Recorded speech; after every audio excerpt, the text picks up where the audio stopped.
Their players are calling out. Jacobs doesn't want to play anymore because he's not getting the ball. I think there are a lot of problems there. I think he could be a good candidate to be fired if things don't go their way. Yeah, I agree, but the outcome for the Giants season is not predicted to be a Super Bowl winning team.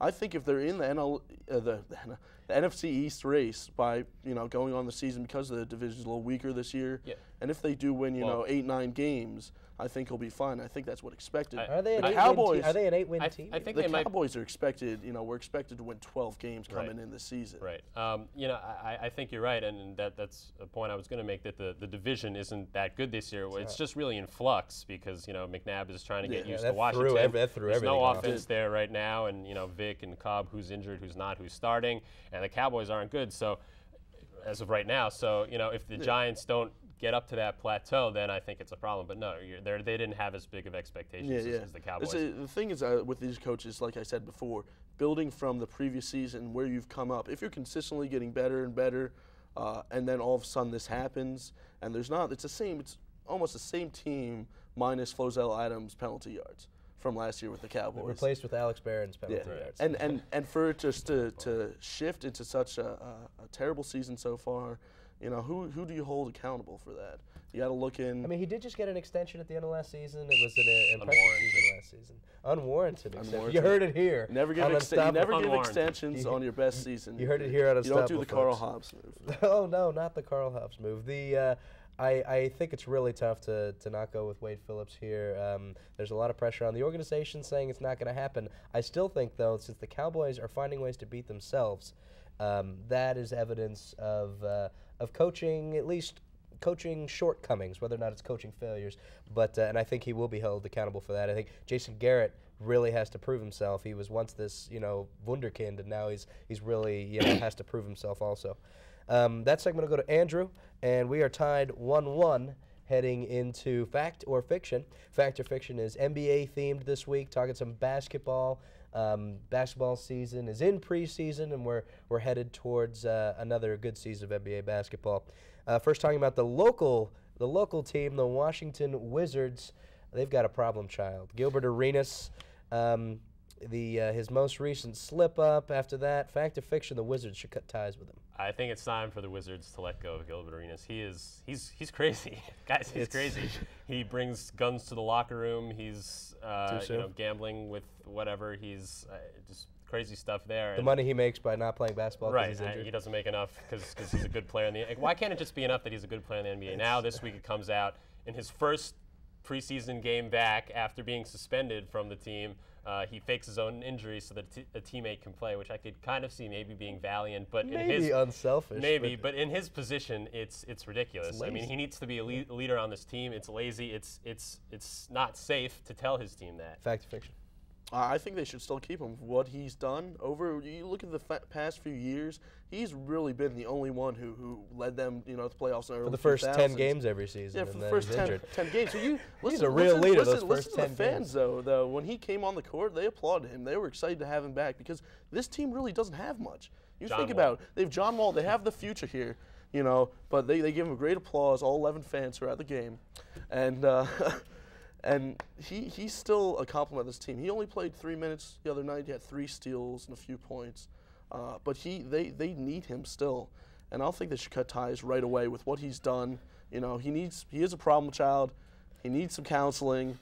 We'll see where he goes from there. Also, no other team will probably take him. Fact or Fiction, Blake Griffin, coming off an injury season last season, will be this year's Rookie of the Year. Fiction. I give it to John Wall. Already, he's putting up the numbers.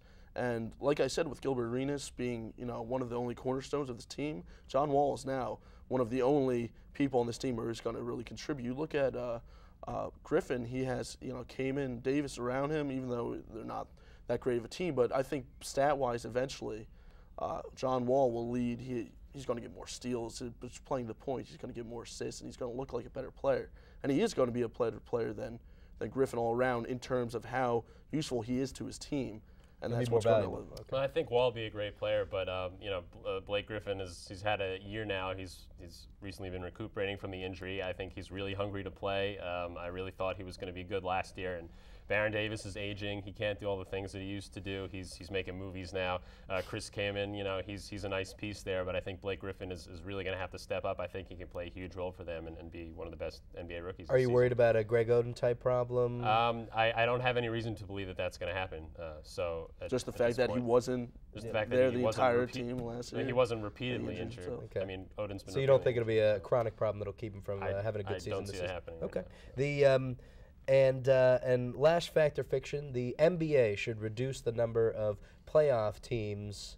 Max. We'll go with fiction on that. I like the NBA playoffs as they are. They might not be the most exciting, but if you cut the number of teams in the playoffs, does that mean you have a longer regular season? Because you would still see those 162 game season. You would still see those teams who don't get into the playoffs in the regular season, which will just make that even more meaningless.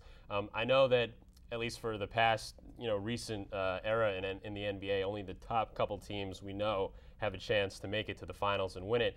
But I still like to see those other teams, lower down, have a chance to get to the next round. It really boosts morale for the team for the next year. It's a goal to look forward to, something to achieve, and something to build off for the next year. If it's a goal you can easily attain, if they're just handing out playoff spots, I know you're a Nets fan, I'm a Sixers fan, and we want to see our teams in there every year. Exactly. Because they're never going to be that great. But the thing is, though, it takes the luster out of the competition of the playoffs. And I looked into this kind of like the 96 seed field for the NCAA tournament. If you're just going to give out bids like that, it's going to take away the luster of everything. And teams who have 500 seasons, really, do they deserve to be in the playoffs? You look at all other sports, it's a team who's 48 and 46. Not to mention the NBA playoffs are now like a month and a half. It's so long. I enjoyed that segment. I do think that the fans like him, but he's a knucklehead, and he absolutely is at this point not a good representative of their franchise because he's only in the news for all the wrong reasons every single time he's in the news. Any publicity. Blake Griffin, I think there's a very legitimate shot he'll be Rookie of the Year simply because of I expect him to play that bigger role on that team. I think he'll be a centerpiece in terms of that. That's the person that's going to be looking to score. Baron Davis will be looking to feed him the ball as much as possible. I could see potentially a Kevin Durant-esque statistical figure for his rookie year. I think his. Don't get ahead of yourself. No, not as of last year. I mean, Kevin Durant's rookie year, I see that being a reasonable possibility. I do disagree with you, however. The NBA playoffs are so long, and there's so many teams. The regular season at this point is meaningless. Like you said, there's only the top two teams that are really contending. So you know what? Make the top four teams in each conference earn a spot in the playoffs. So I disagree with you there, but that still gives Max a 2 out of 3 for the segment and a now 2 out of 3 lead in the show. On to the NHL, a topic we haven't covered much here on Unstoppable yet this year. The NHL season has kicked off. It's underway. Early season picks to win the Stanley Cup. Andrew. I like the Penguins this year.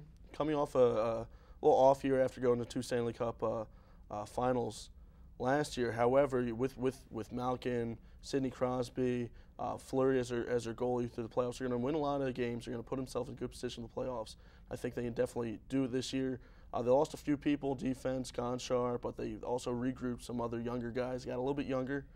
However, they do have the set pieces to always be a contender. Is their goaltending good enough? Like it's typically something everybody's worried about. It's always in the playoffs it becomes a factor. With you see last year with always Nabokov with the Sharks. Right. But that is the thing. If Fleury can get his head right.